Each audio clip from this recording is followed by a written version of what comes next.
Hi everyone. आज हम देखेंगे 2025 का क्लास 10th का सीबीएसई का बोर्ड पेपर।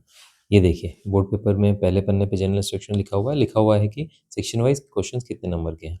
ये आज मैं पहले 2-3 मिनट में ये डिस्कस करना चाहूँगा बिकॉज ये जो है ना ये आपको हेल्प करेगा section wise total marks time management करने में। देखिए जैसे कि मैंने इस शीट पे इसको ब्रेक किया है कि सेक्शन ए 20 नंबर का है, सेक्शन ए 20 नंबर का, बी 10 नंबर का, सी 18 का, डी 20 का और ई 12 का। तो इन नंबरों को अगर टोटल नंबर 80 से हम डिवाइड कर लेना तो मूलतः मतलब मेनली उतना ही देना चाहिए। मतलब अगर 25% टोटल पेपर सेक्शन ए का है तो सेक्शन ए को 3 घंटे का 25 मतलब 40 से 45 मिनट ही देना है।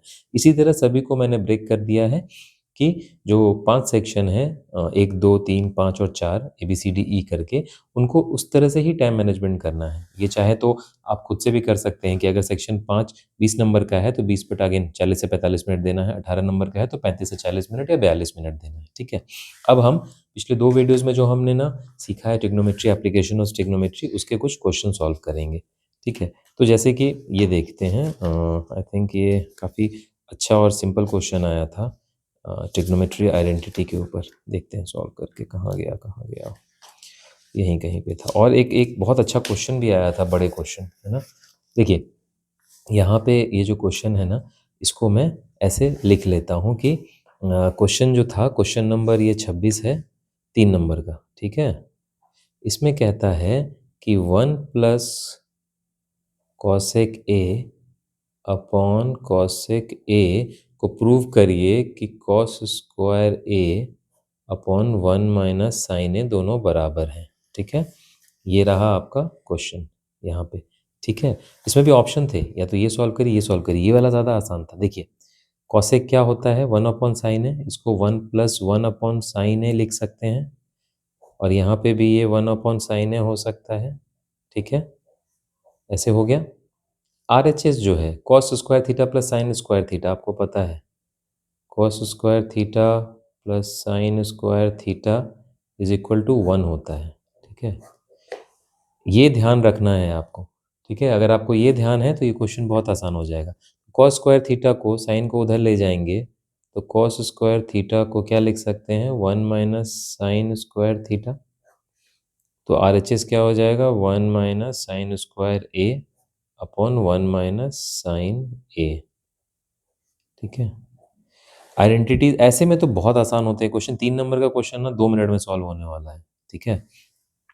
अब इसको हम लेफ्ट हैंड साइड को देखिए, 1 + साइन ए लिख सकते हैं अपॉन साइन ए। ठीक है। ये आपका न्यूमरेटर हो गया और डिनोमिनेटर क्या हो गया, 1/साइन ए। सिंप्लीफाई करेंगे तो आप देखेंगे कि ये जो दोनों का डिनोमिनेटर साइन ए कैंसिल हो जाएगा। लेफ्ट हैंड साइड बस इतना बच जाता है, 1/1 + साइन ए। और RHS क्या बच जाता है, 1 - साइन स्क्वायर ए को हम लिख सकते हैं 1 - साइन ए इंटू 1 + साइन ए, ये आपको पता है, अपॉन 1 - साइन ए। ये साइन ए से साइन ए कट गया, RHS की वैल्यू भी 1 + साइन ए आ गई। ठीक है। तो ये दोनों बराबर है। अब आप बोलेंगे ये थॉट प्रोसेस कैसे है, किसी भी क्वेश्चन में थॉट प्रोसेस कैसे आता है। जब कुछ भी नहीं समझ में आ रहा हो ना, चीज़ों को सिंप्लीफाई कर दो। मैंने भी यही किया। कॉसेक भारी भरकम टर्म लगता है, उसको साइन के टर्म्स में लिख लो, बिकॉज मैं हमेशा से बोलता आ रहा हूँ साइन और कॉस और टैन ही हमारे बेसिक्स हैं। ठीक है। कॉस स्क्वायर है, अब यहाँ स्क्वायर है, यहाँ सिंपल है, तो ये सोचना है कि कैसे न्यूमरेटर को भी सिंपल कर सकते हैं।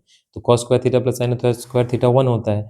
तो हमने इस चीज़ को कोशिश किया कि सिंप्लीफाई कर सकते हैं, साइन के टर्म्स में ही लिख लेते हैं। साइन के टर्म्स में लेके आया तो देखा कि अरे ये तो टर्म्स ही कैंसिल हो जा रहे हैं आपस में।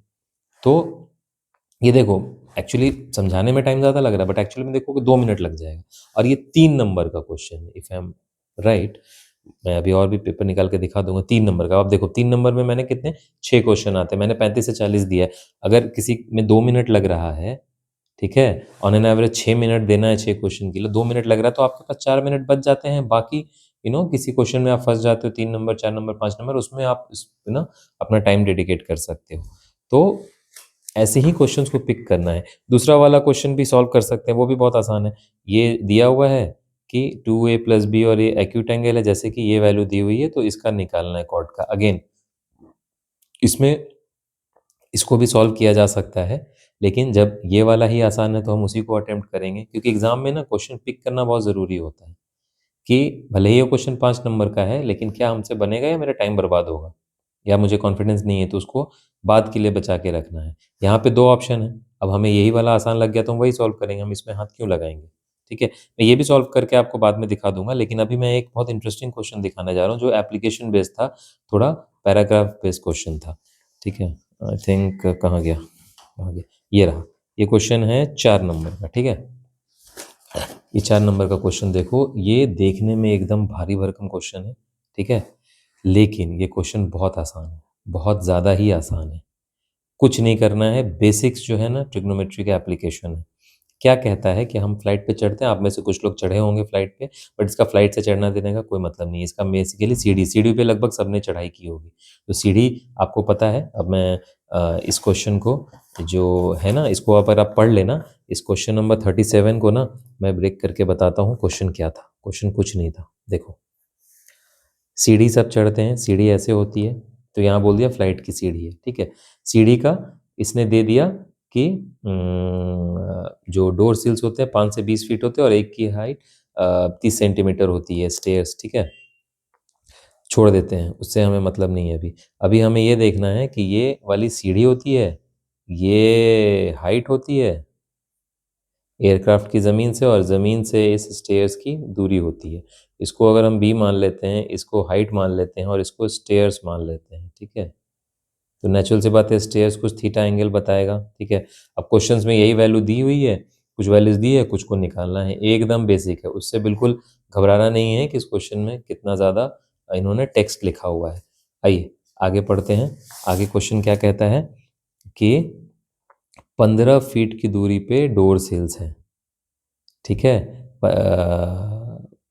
हाइट पे।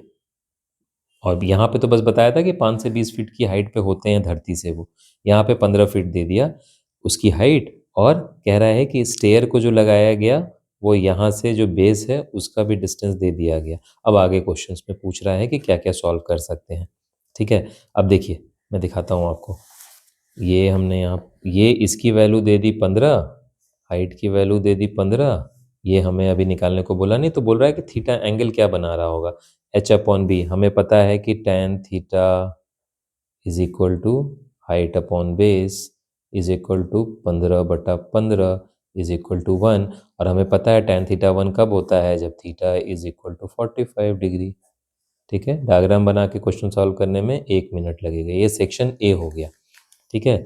अब आते हैं सेक्शन बी पे, क्या मतलब यार पार्ट 2 पे। Find the length of the stairs used to reach the door sill, ठीक है, further any one of the following question, ठीक है। उसके बाद तीसरे पार्ट में हमें ऑप्शन है, थर्ड ए सॉल्व कर सकते हैं, थर्ड बी सॉल्व कर सकते हैं। लेंथ ऑफ द स्टेयर्स क्या होगा, आप बताइए, बताइए क्या होगा बी में। एच अपॉन स्टेयर्स की हाइट को एस मान लेते हैं, is equal to what, sine 45 degree, क्योंकि ये 45 है ना, ठीक है। साइन 45 की वैल्यू क्या होती है, 1/√2, ठीक है। एच की वैल्यू 15 है और एस की वैल्यू कितनी हो जाएगी, यहाँ पे 1/√2 is equal to S is equal to 15 × √2, ठीक है। अब आप √2 की वैल्यू जो लगाते हैं पॉइंट, उसको रख सकते हैं या इसमें भी रख सकते हैं, कोई दिक्कत नहीं है, ठीक है। क्योंकि ऐसा कुछ नहीं बोला है कि सेंटीमीटर में ही या फीट में हमें बताओ, तो हम ऐसे भी छोड़ सकते हैं, ठीक है। बट आप वैल्यू डाल दीजिए, ज़्यादा बेटर होगा। अब कहता है कि if the 20 feet long stairs is inclined at an angle of 60 degree to reach the door sill, then find the height of the door sill above the ground. अभी क्या किया, स्टेयर्स की हाइट दे दी हमें, ठीक है, और एंगल भी change कर दिया। कुछ नहीं है, बहुत आसान है, √3 की वैल्यू भी दे दी है। अब हमें दे दिया ये जो स्टेयर्स है इसका दे दिया कि ये 20 फीट है और थीटा 60 डिग्री है। तो बोल रहा है कि हाइट ऑफ द डोर सिल, ये जो डोर है यहाँ पे मेरा, इसकी हाइट बताइए ये ग्राउंड से, ठीक है। कुछ नहीं करना है, मान लिया हाइट h है, 20 फीट इसका दे दिया, हम लिख देंगे साइन 60 डिग्री, ठीक है। और h की वैल्यू कितनी हो जाएगी 20 इंटू √3/2 10। √3 की वैल्यू 1.73 है तो ये हो जाएगा 17.32 फीट। ख़त्म कहानी। ठीक है, हमें 3 का बी में देखने की ज़रूरत ही नहीं है। यहाँ पे आपके 1 नंबर आ गए, यहाँ पे 1 नंबर आ गए, यहाँ पे 2 नंबर आ गए, हो गया। टोटल 4 नंबर का क्वेश्चन है जिसको सॉल्व करने में 4 मिनट लगेंगे। ठीक है, और हमने एनालिसिस क्या की थी 4 से 5 मिनट कि 4 नंबर में भी 4 से 5 मिनट, हो गया सॉल्व। ठीक है, तो ये क्वेश्चंस में हमें देख के बिल्कुल नहीं घबराना। आप देखिए कितना इसको सॉल्व करने में कितना टाइम लग रहा है। ठीक है, आने वाले वीडियोस में हम इसके और भी डिफरेंट तरह के क्वेश्चंस है ना अलग अलग चैप्टर के सॉल्व करेंगे। और मैं बार बार बोल रहा हूँ टाइम मैनेजमेंट और क्वेश्चन को सिंप्लीफाई करके बेसिक तरीके से अगर हम अप्रोच करें ना तो क्वेश्चंस में नंबर हमें ये 4 नंबर यहाँ ऐसे आ जाएंगे और यहाँ पे 3 नंबर ऐसे आ जाएंगे। चलिए, अगर मेरे वीडियोस आपको सही लग रहे हैं तो कृपया मुझे मोटिवेट करते रहने के लिए इसको लाइक और सब्सक्राइब करें ताकि मैं बेहतर से बेहतर वीडियोस आने वाले समय में आप लोगों के लिए बना के प्रेजेंट कर सकूं। Thank you.